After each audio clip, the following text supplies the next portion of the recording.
Ready to go to advance the kingdom of God. Amen. Plunder hell and populate heaven. Praise God. That is our mission, to plunder hell and populate heaven. Amen. Hallelujah. Good job, team. Good job, good job, good job. Para tayong mega church, ang daming daming volunteers. So, kung nakita nyo lang yung ating production team, praise the Lord. 2, 4, 6, 7, 8. Praise God. Mega church. We're going there. We're going there. Every big starts small. Kaya praise God. Amen. And that is the plan of God. The plan of God is increase. Latter days will become greater. Hallelujah. Father, we thank you for your word. Thank you, God, for this place where we can hear you, Lord, clearly. And not only hear, Lord, but with the heart to obey. With the heart, Lord God, to do what you called us. Yung song kanina, Lord God, that before you will say, we say yes. We say yes. We say yes. Whatever is it, Lord, we say yes. Hallelujah. We are on the yes and amen mode, Lord. Ha ha. Ha ha ha. Praise the Lord. Praise the Lord. Thank you, God, for the utterances tonight. Thank you, Lord. Thank you for what you prepared. Thank you, God, for the flow. Thank you, Lord. Thank you for the anointing. Thank you, God, for the anointing to preach, to teach, and the anointing, oh God, of your people to hear and receive your word. And not only hearer, oh God, but a doer of the word. In Jesus' name, amen and amen. So praise the Lord. Happy last Saturday, February. July. Praise God. Amen. We finished strong ng ating July. Praise God. Yung word ni Lord sa atin for the month of July is trust. So, nakita nyo ba yung goodness ni Lord? No, sinabi ni Lord, blessed are those who trust in the Lord. So praise God, we are blessed because we trust the Lord. Amen. Yung trusting kay Lord, trusting in the word, we are at rest. No, hindi tayo struggling, we are resting because we trust the Lord. We just let the word work for us. Amen. We just let the Lord. Okay, mayroon tayong bagong topic ngayon, series. Faith works. Faith works. The just shall live by faith, not by sight. Amen. So if you have faith, your faith always works. Amen. Faith always works. Sabihin mo, faith works. My faith works. My faith works. Amen. The dynamics of believing. Pag-aralan natin ngayong gabi, yung the if of faith. The if. Di ba condition yun? If you do this, God will do that. Pero we are in the grace. Alam mo yung I love you, Lord. Dapat yung part natin is, I can believe. I can obey. Hindi na if I believe, if I obey. I can obey. I can believe. I can obey. So the world, ang mundo, they will say, to see is to believe. Makita muna nila bago sila maniniwala. But the word of God say, believe and you will see. Okay? So ito yung pag-aralan natin ngayon na dapat ma-establish sa atin na hindi tayo yung, di ba, God delivered us from the power of darkness. He conveyed us. We're no longer of this world. We are in this world, but we are not of this world. We have different system, kingdom. So sa kingdom, okay, everything we need, balikan ko to ha, everything we need is already in the kingdom of God, right? Okay, and now the currency of the kingdom of God is faith. So even though the kingdom of God is already within us, diba? When we receive Jesus Christ as our Lord and Savior, the kingdom of God is already within us. So everything we need is in us because we are all in Christ, right? So ngayon, because we are all in Christ, how to manifest the things that already in us by faith? Faith is the currency of the kingdom. So, kahit na dito sa atin na lahat, Pero wala tayong faith, di ka makabili. Hindi mo siya ma-enjoy kasi yung currency ng kingdom of God is faith. Okay? So if we would stop for a moment, okay, and then realize natin, tulog tayo ngayong gabi, bukas naniniwala tayo na may araw. Sino ditong naniniwala na wala ng bukas? Siguro walang naniniwala dito na wala ng bukas. Kahit anong gagawin ba, tulog ka man o hindi, alam mong may bukas. Maliban lang kung expire ka ngayong gabi. Diba? Sasabi mo, kagabi doon pa yun sa Chan International, pero ngayon, bakit wala na? So, wala ng bukas, pero siguro naniwala tayong lahat dito, no? Na may bukas. Okay. Bukas ng umaga, may araw. Sino din naniniwala bukas na walang araw? Sige nga, walang naniniwala na bukas walang araw. Lahat ng paniniwala natin bukas mayroong araw, right? Okay, ngayon.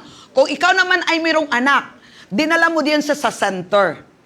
Okay, ngayon, ini-injection siya. Naniniwala ka din yung injection na yon ay makakabuti sa iyong anak. Huwag ka nalang pupunta sa doktor dahil yung anak mo tapos hindi ka naniniwala. Tama? Okay, so, intindihin natin yung belief, ha? Hindi mo siya nakikita, bukas hindi mo nakikita eh. Na may araw. Pero ngayon, alam mo ngayon na mayroong araw bukas kasi bukas yun. And then after 6 o'clock, gabi din uli. So mayroong araw, mayroong gabi. Whether you like it or not, meron talaga.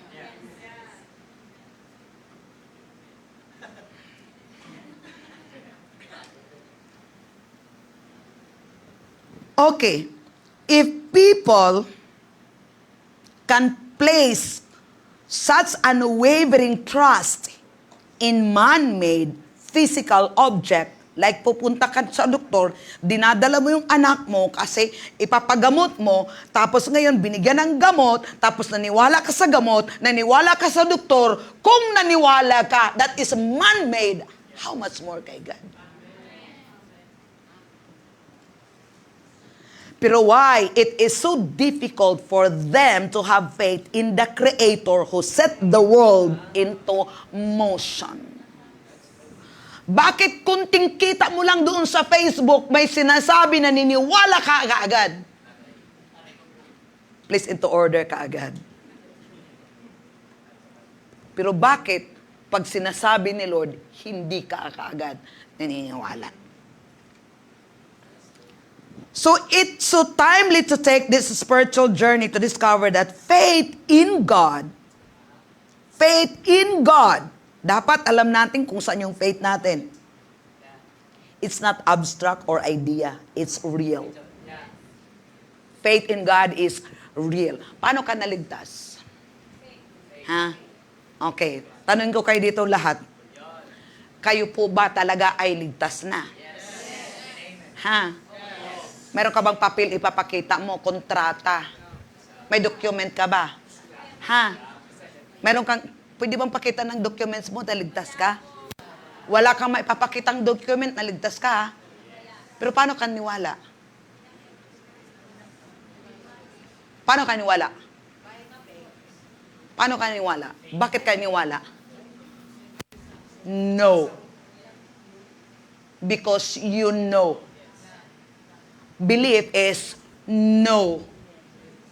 Alam ko, ligtas ako. That's belief. Even though you say you believe, pero hindi mo alam, it's not faith. Bakit ako naniniwala na ligtas ako? Wala naman akong document. I know. So there's a knowing because of what the Word of God said. So hindi siya dito. Yung knowing is in the inside. Wala akong mapakita sa yung papel, pero ako naniniwala na ligtas ako dahil sinasabi ng salita ng Diyos. Hindi dahil sa ginawa ko, kundi ginawa. Kaya alam ko. So you know what? Faith, believing is, you know.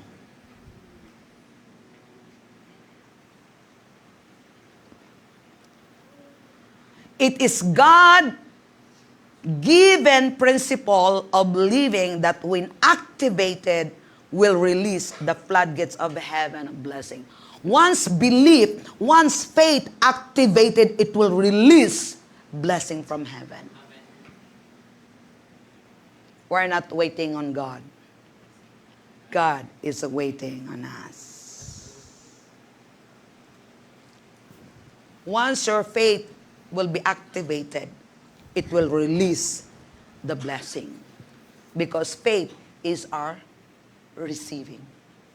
Faith is like a hands that receive all the blessings na prepare ni God sa atin.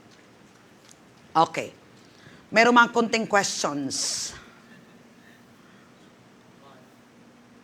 What is the difference between faith and believing? Who is entitled to have faith in God? How do we know? How do you know when you are in faith? How is faith received? What is the prayer of faith? So ito yung ating pag-aaralan sa topic natin ngayon. Mga kapatid, faith works all the time. Not sometimes. All the time. Yung babaeng dinudugo, 12 years. And then faith, it doesn't matter how long the situation is. Faith is now. Faith is now. There's no time, distance. Once you release it, faith is now. Yet, God has placed stipulations on how we are receiving from Him. We have been created as free moral agents with the power to choose between good and evil, right and wrong. His blessing is always conditional on our obedience. One of the shortest yet most powerful words in Scripture contains just 2 letters, if. If. If. Tingnan natin sa Deuteronomy 28, 1 to 2. If. Deuteronomy 28, 1 to 2. If. New King James. Hallelujah. Hallelujah. Hallelujah. Now it shall come to pass, if you diligently obey the voice of the Lord your God to observe carefully all His commandments, which I command you today, that the Lord your God will set you high above all the nations of the earth. Praise the Lord. And all this blessing will come upon you and overtake you because you obey the voice of the Lord. If.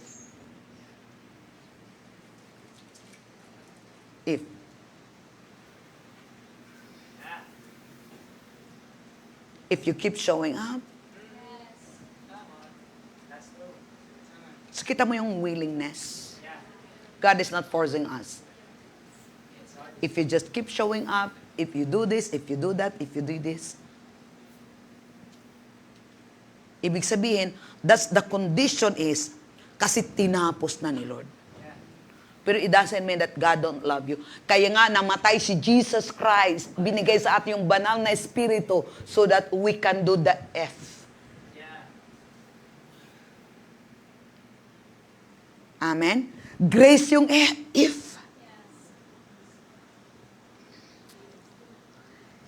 If you diligently obey the voice of the Lord.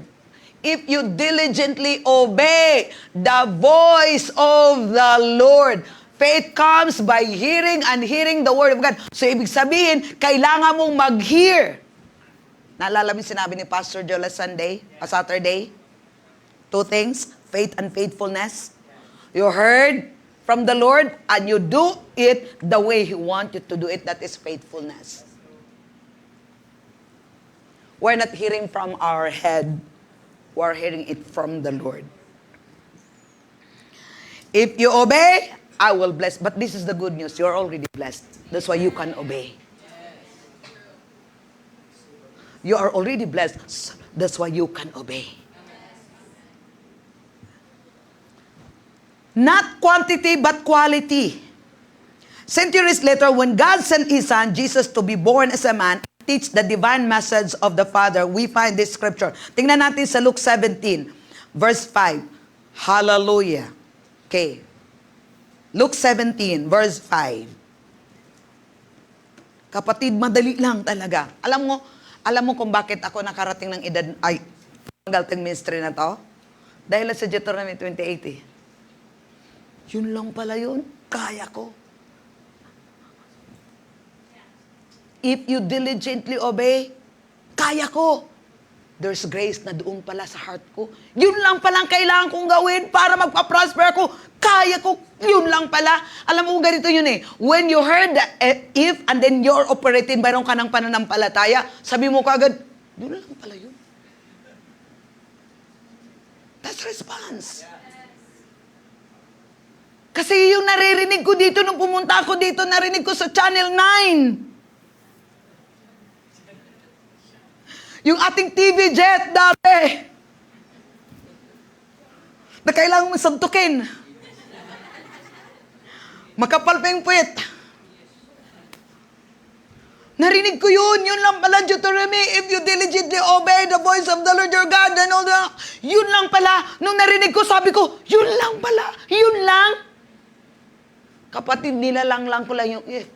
Bakit? Mayroon na akong faith. So if you have faith, pag sinasabi yung if, dali mo nang gagawin. Amen? Parang secret yun. Na-reveal ni Lord. Yun lang pala. Balik tayo, Ate Ana, kasi New King James, NIV pa ako dati, Ate Ana. Sige nga, tingnan natin sa NIV.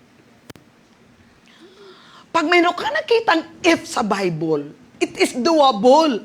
Sikreto yun ni-reveal ni Lord sa'yo. Kaya huwag kang gumawa ng iba. Kung gawin mo to, ito yung mangyayari, kaya kong gawin. Nakuha nyo? Ewan ko sa inyo, basta itong pagkaunawa ko. Kaya pinapaliwanag ko sa iyo, naunawaan ko. Pag meron ako nakikitang if sa Bible, parang, hey, secret revealed. Nakuha na? Kahit sa mundo, di ba? Ganun din. Deuteronomy 28, 1-2. NIV. Ewan ko sa'yo, tinuturuan ko lang kayo ngayon. Yung aking discovery. Pag merong if you are, Isaiah 1:19. If you are willing and obedient, you will eat. Kaya. Ito lang pala. Ewan ko sa'yo, basta yun talaga yung akin. Parang marong if. Sa akin yun, secret revealed. If you fully obey, hindi partially, if you fully obey the Lord your God and carefully follow His commands I give you today, the Lord your God will set you high above all the nation on earth. Next. And all these blessings will come on you. Kapatid, hindi ikaw yung maghanap. Hallelujah! Will come on you and accompany you. Kapatid, kasama mo si blessing. Hahanapin ka ni blessing. Hallelujah! Ito na naman uli. If, ay kaya ko yun. If you obey the Lord your God. Hey! And all this blessing will come on you. Knock, knock. Who's there? Blessing. And not only come on you, and sinong kasama mo? Blessing. Eto na naman, if ay kaya ko, obey the Lord your God. Ha!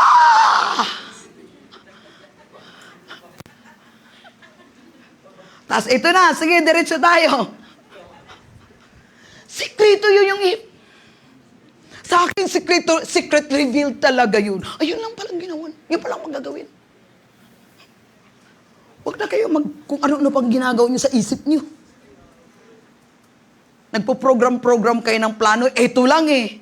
Secret revealed. You will be blessed in the city and blessed in the country. Wow! City! Next verse. The fruit of your womb will be blessed, and the crops of your land, and the young of your livestock, the calves of your herds, and the lambs of your flocks. Next.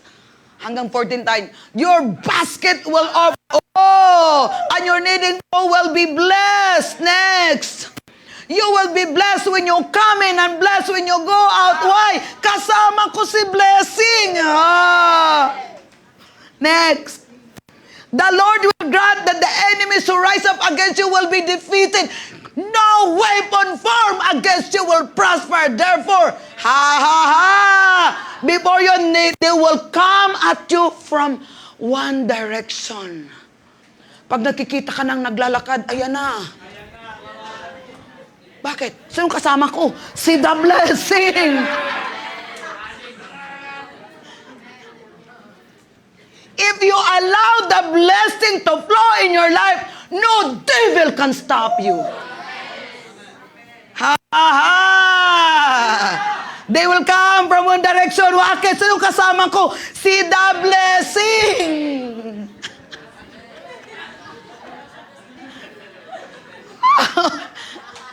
Is it the scripture? And the Lord will grant the enemies who rise up against you will be defeated before you. Wow! They will come at you from one direction, but they will flee from you 7. In 7. Why? Sinong kasama mo? The Blessing! Woo! Next verse.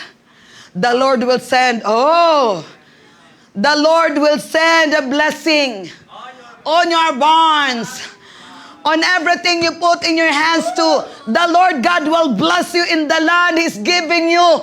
Kapatid, nasa North Gate tayo. Saan ni Lord ipapadala yung blessing? Sa North Gate, sa address mo, hindi doon sa kabilang subdivision. Kung saan ka ni Lord in-address, doon ka.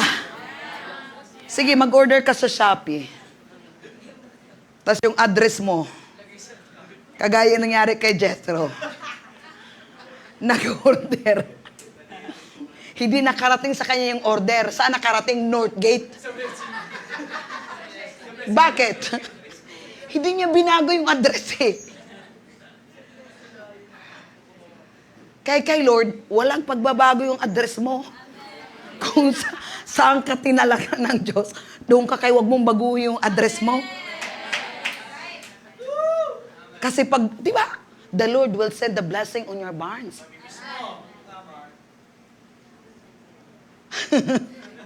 On everything you put your hand, the Lord God will bless you. Where? Where? So don't be absent tomorrow. Amen. In the land is giving you. If. Sige, diretso. Wala yun ha. Iba yung scripture, pero mukhang dito tayo magpunta.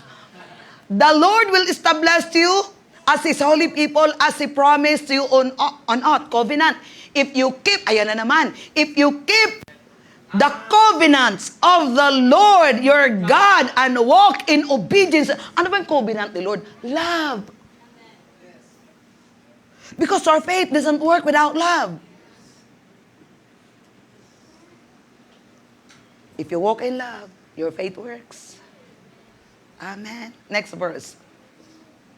Then the people on earth will see that you are called by the name of the Lord. And huwag kang matakot sa tao. Sila ang matatakot sa iyo. Bakit? Sinong kasama mo? The blessing!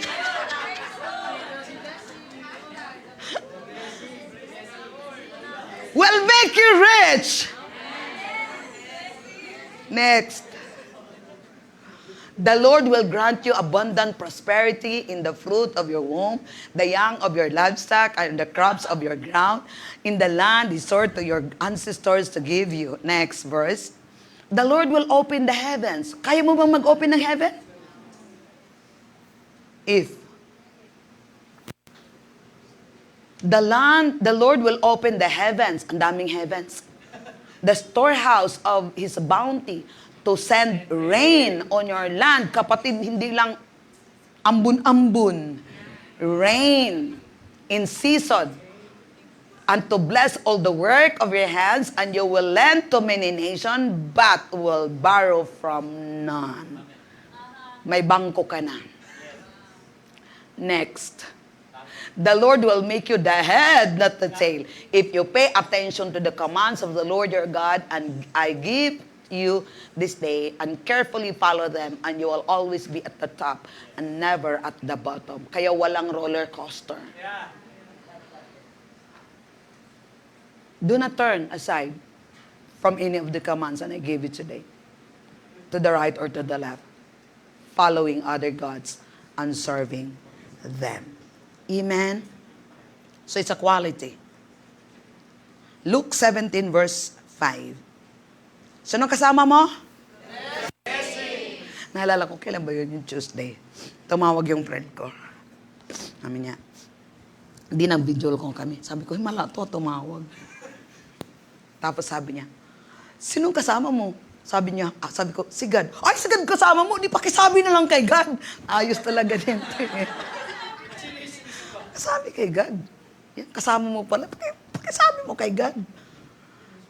Biro siya pero nag-impact sa akin. Oo nga, kasama ko si Lord, so I have everything.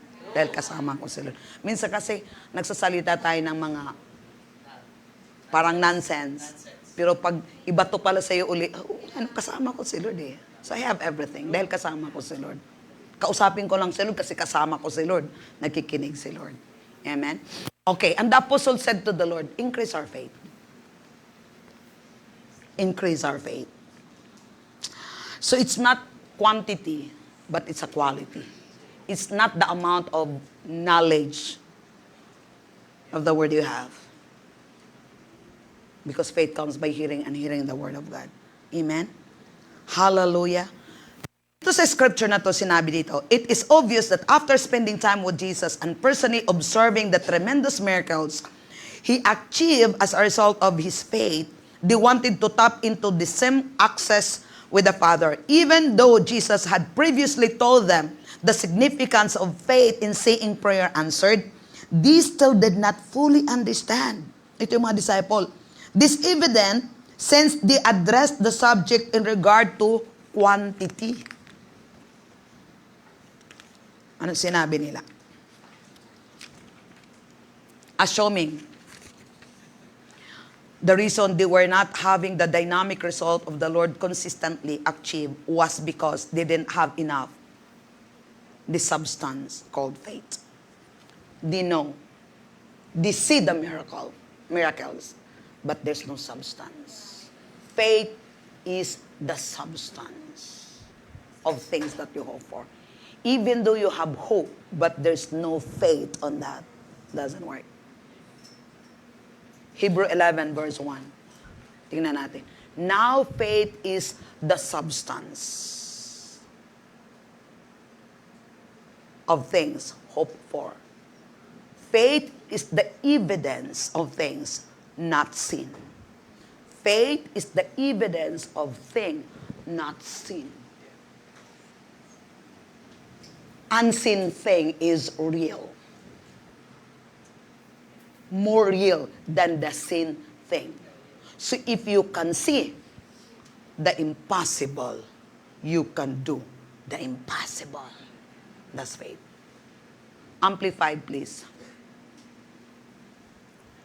Okay, tingnan natin yung faith. Now faith is the assurance. Title deed.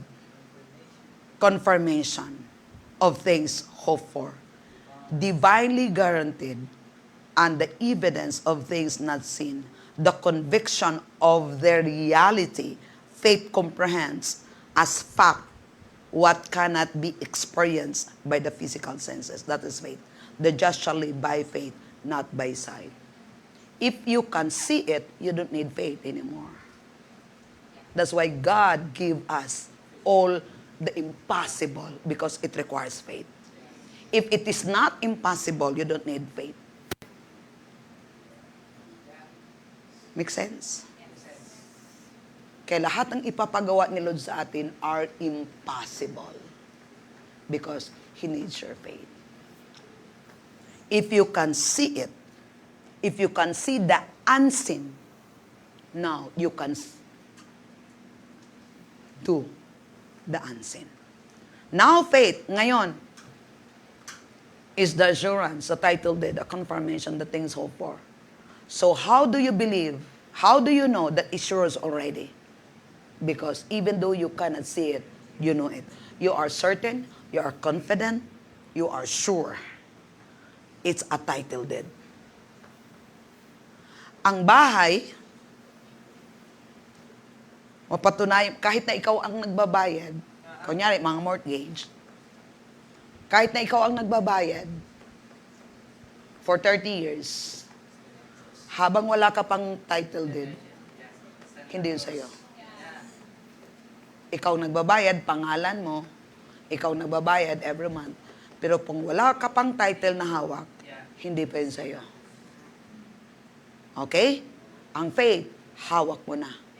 Hindi ang bit mo, ang faith mo. Aso.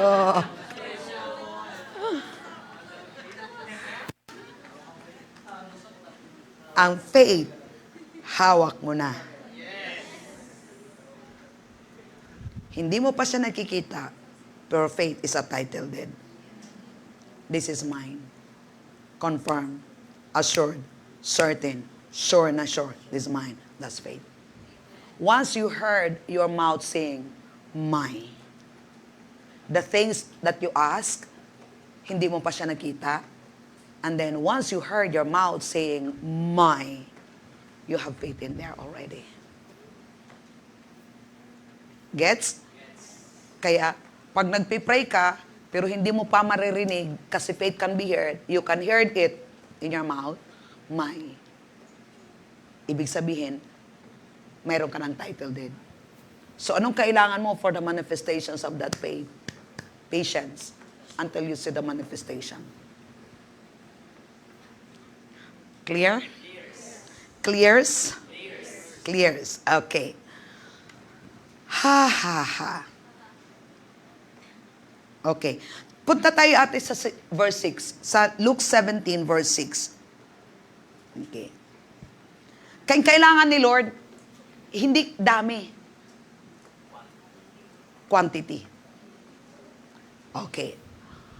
And the Lord said, if you have confident, abiding faith in God, even as small as the mustard seed, you could say to this mulberry tree, which has very strong roots, be pulled up by the roots and be planted in the sea. And if the request was in agreement with the will of God, it would have obeyed you. If you have faith like a mustard seed, or, tingnan mo, kasi ina-amplify niya. If you have confident, abiding faith in God, even a small, kailangan niya mustard seed lang, maliit ka, piranggot lang. You could say. So how do you believe? How do you know that you have faith? You are in your mouth. You could say. You could say. You could say to where? Mulberry tree. You could say to your mountain. Anong isay mo? Anong isay mo? Kahit na sinabi, woods has a very strong roots. Kumbaga, mahirap na yun, di ba? Nakaugat na yun. Pero kahit na, you could say, be pulled up by the roots. Be pulled up by the roots and be planted in the sea. And if the request was in agreement with the will of God, it would have obeyed you. Sickness, be healed in Jesus' name. I command you, be uprooted in Jesus' name. Everything you can say. Kaya don't pray. You say, faith, don't pray. Faith, speak. Hala, pastora. Ano sinabi ng faith? Sinabi na, if you pray, speak. So faith, don't pray. Faith, speak. Kapag mayroong problema, be healed in Jesus' name. Don't pray.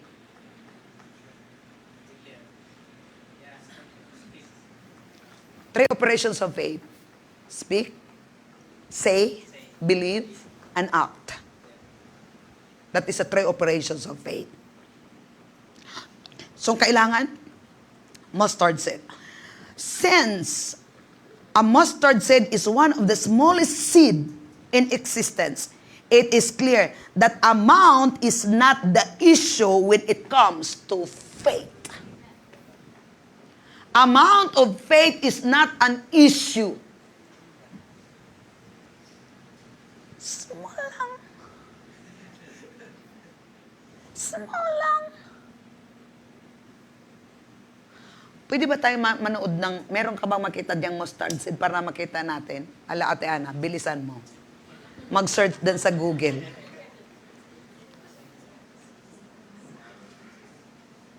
Sige, mag-search ka ngayon ng picture ng mustard seed. Tapos titingnan mo sarili mo ngayon kung meron ka bang yung wala. Kaya kung meron ka, kaya mong magsabi. Sige, mustard seed. Talaga naman, 3 sila, 4, 5, 6, 7, 8. Oh, yan, tumayo pa yung isa, oh. Tutulong siguro pa rin uli yun, oh. Sige. Makakatulong to. Mas maganda yung may makikita tayo. Okay. Tapos, i-check mo yung sarili mo kung mayroon ka bang ganun. Oh! Hindi ito ha, yung nasa ibabaw. Yung pinatuungan. Meron ka ba? Meron na? Kuy, kung wala ka, lumabas ka. Ang tagal-tagal mo na dito, tapos wala ka pa rin ganon. Mayak ka naman sa sarili mo. Ang tagal-tagal ko na dito nagsasalita, tapos wala ka pa rin.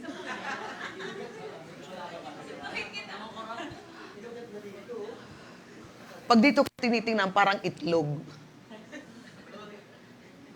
Okay. Pinakamaliit daw. Sinabi, pinakamaliit. Okay. Mustard seed is one of the smallest seed. Yun, medyo malaki pa nga yung tingnan, di ba? Sa picture, malaki pa, di ba? Zino-zoom siguro yung nagpipicture. Pero sinabi dito, pinakamaliit na seed.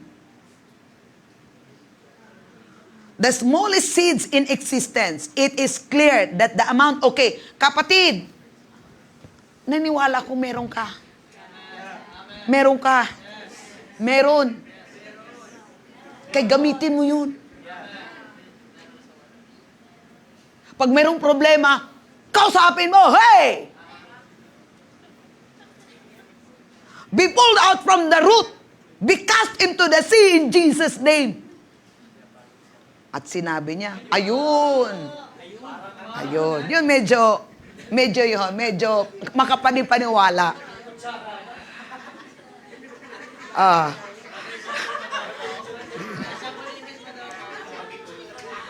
Sino dito may muta? Siguro, grabe naman, yung muta siguro, alam mo, yung muta, ganun siguro kaliit. Kung meron kang faith na kasing laki ng muta mo,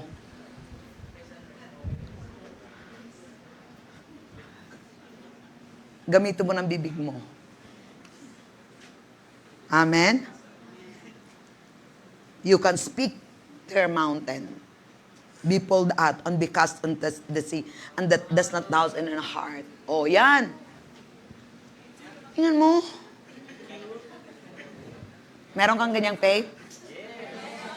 Meron. Di, ang yaman mo.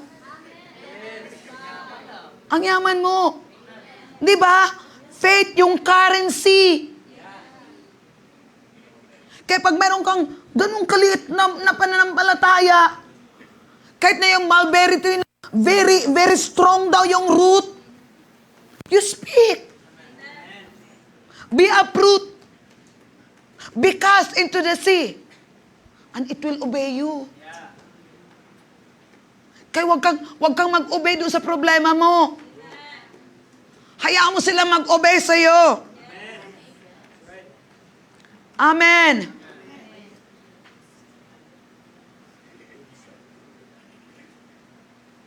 Okay, meron sinabi dito. Once money comes, so nakita na natin na meron kayo. Kayaman mo. Bakit? Meron kang kasing mutang pananampalataya. Hindi ni Lord kailangan ng malaki. O bukas pagising mo sa umaga. Pagharap mo, merong muta, sabi, Lord, salamat, mayroon na pala. Sinabi mo, Lord, sa Luke 16, 17, kasi muta lang ng pananampalataya. So, panalo ka na kasi your faith is your victory. Kaya araw-araw panalo ka. Bakit? Meron ka kasing laking muta na pananampalataya. Praise the Lord. It helps. Oh, natatawa tayo, pero tingnan mo ha, hindi mo inaknali sa meron ka panampalataya. Di ba lagi nating naririnig na man is not an issue. Wisdom is an issue. Kung alam mo na mayroon kang pananampalataya, so gamitin mo yung pananampalataya mo, and then you will have what you say. Amen. Hallelujah.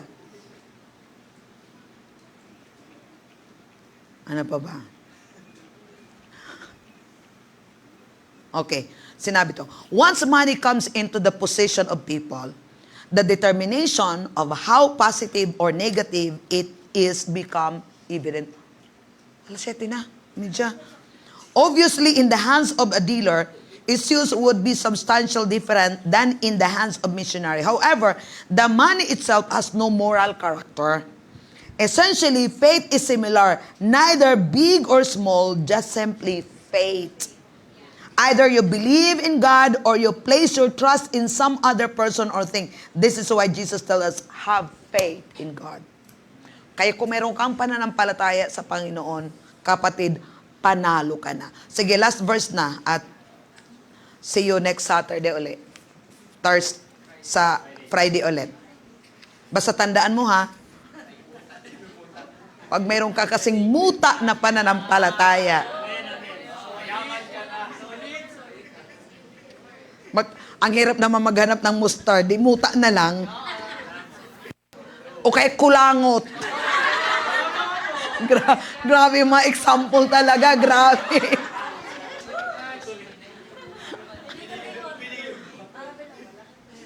Andyan talaga sa'yo na. Hindi mo na kailangan hanapin pa. Mark 11:22-24. Last verse na to. Ate, balik na lang tayo doon. Balikan natin yung kulangot.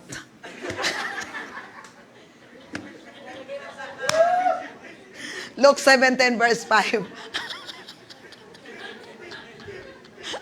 Tawa kayo ha. Hindi, Luke 17.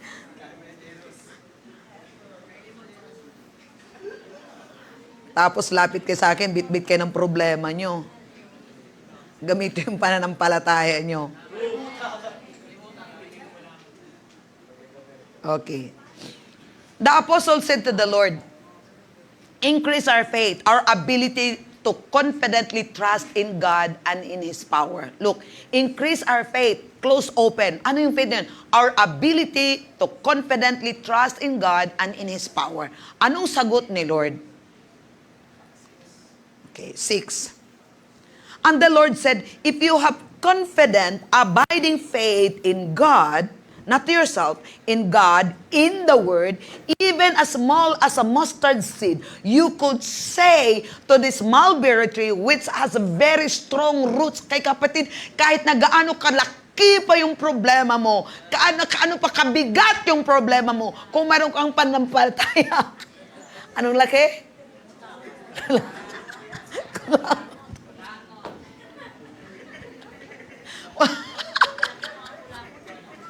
Mustard seed. Tapos ito pa. Yung mustard seed. Balik tayo sa mustard seed. Okay lang ate ha. Kahit titirisin mo yun, hindi matitiris. Solid yun. Bigat yun.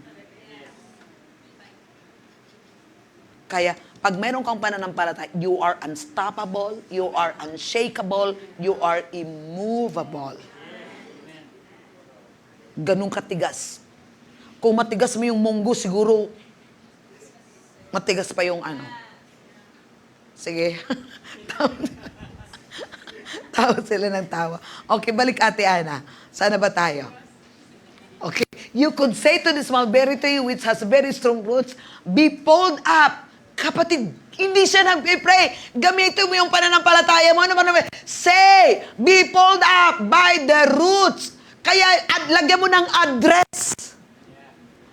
Be pulled out, be specific, be pulled out by the roots and be planted in the sea. And if the request was in agreement with the will of God, it would have to obey you. That's why you need to hear the word of God. You need to know, because faith is our response to what we heard from the Lord. If you say what you heard that He says to you, boom! That's faith. Amen? Sige, tuloy natin sa 7, last na, kung ano ba doon. Which of you has a servant plowing? Okay, doon lang. So, clear?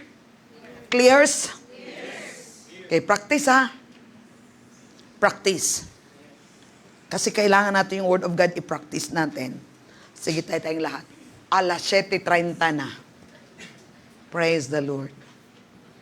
Clear, clear, clear? Clear. Hallelujah, Father. You can do the if. You can do the if. You can do the if. For me, again, ngayon lang to revelation sa akin. Pag merong if, for me, it's a revealed secret of the Lord. Ano ko nyo? If.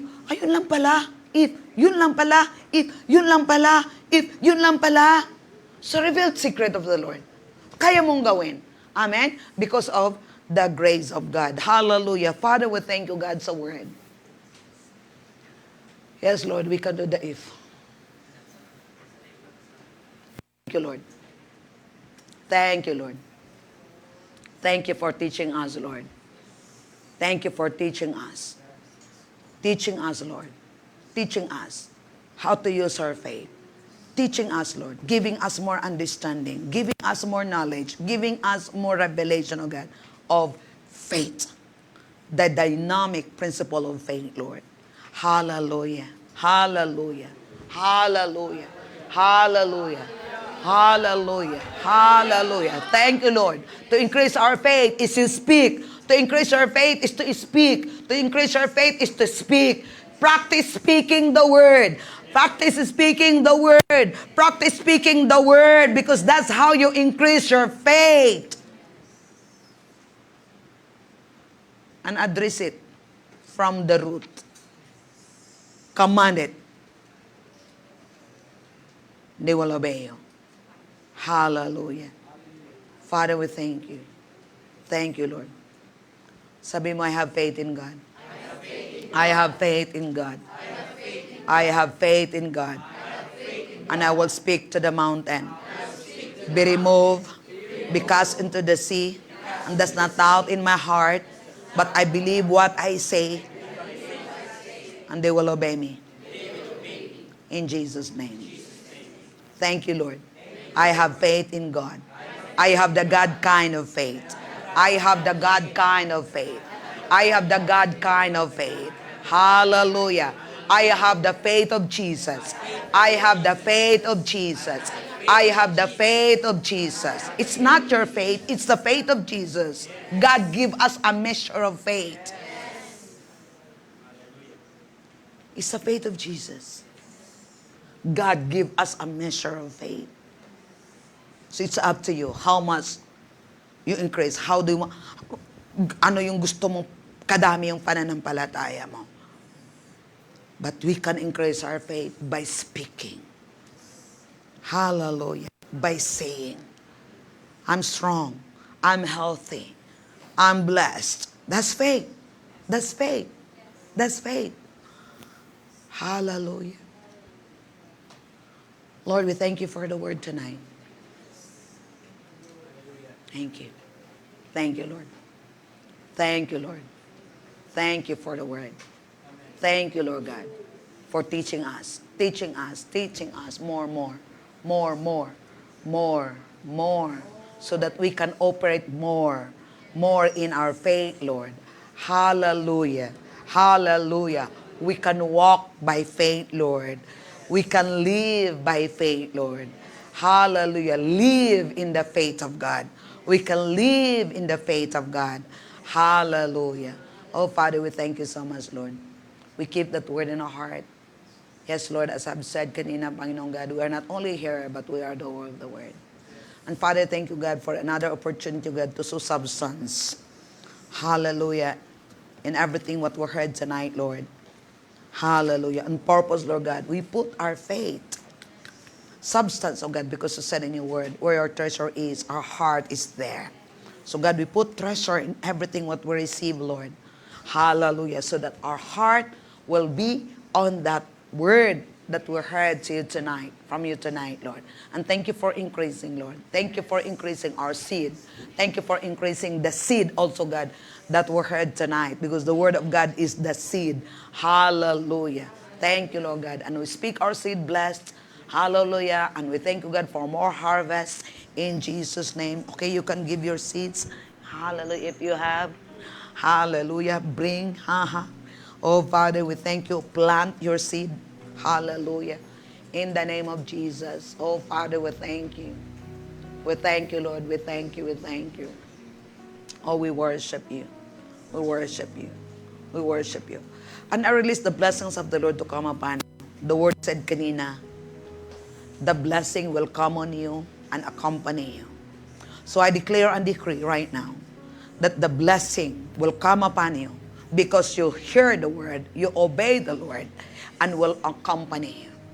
Wherever you go, the blessing is working in you. Hallelujah. Allow the blessing to work in your life. Because if you allow it to work in your life, no devil can stop you. You are unstoppable. You are immovable. No weapon formed against you shall prosper in Jesus' name, because the blessing of God is working, activated in your life. Hallelujah. Hallelujah. Bring increase in your life. Bringing increase in your life. Bringing increase in all areas of your life in Jesus' name. Thank you, God, for the blessing. It's working right now in our life. Hallelujah. Thank you, Lord God. Pushing every curse in our life. In Jesus' name. Ha, ha, ha. Ha, ha, ha. So Lord, we thank you. We thank you, Lord. By faith we receive it now in Jesus' name. Hallelujah. The blessing is to empower you to prosper in all areas of your life. Prosper in your health, prosper in your soul, prosper in your finances, prosper in your relationship, prosper in all areas of your life in Jesus' name. Thank you, Father. Prosper in your finances. Hallelujah. Well-being in the name of Jesus. Lord, we thank you so much, and thank you for helping us tonight in Jesus' name. Hallelujah. Thank you, Lord God, sa mga work ng gabi. Thank you, God, for the strength. Hallelujah. Hallelujah. Thank you, God, sa wisdom. At sa mga magpapahinga din ngayong gabi, Panginoon. Thank you, God, for our giving us good night rest tonight, Lord, in Jesus' name. Thank you, Lord God. We receive your blessing, Lord. Hallelujah. Hallelujah. I release healing. Receive the healing in Jesus' name. Receive the healing. I command miracle money to come upon you right now In the name of Jesus. Hallelujah. Hallelujah. Receive the impossible in Jesus' name. Your faith, your faith, your faith, your faith. Hallelujah. If you can believe, all things are possible. In Jesus' name. Hallelujah. Thank you, Lord. Thank you, Lord. Thank you. Thank you, Lord God. Thank you for shalom. I declare and decree shalom to you in Jesus' name. Receive this final benediction. The Lord bless and keep you. The Lord make his face shine upon you and be gracious to you. The Lord lift up his countenance towards you and give you great shalom. In Jesus' name. Let's declare this together. Jesus is Lord. Satan, you are defeated. I am victorious. In Jesus' name. Amen and amen. Thank you so much. Be blessed.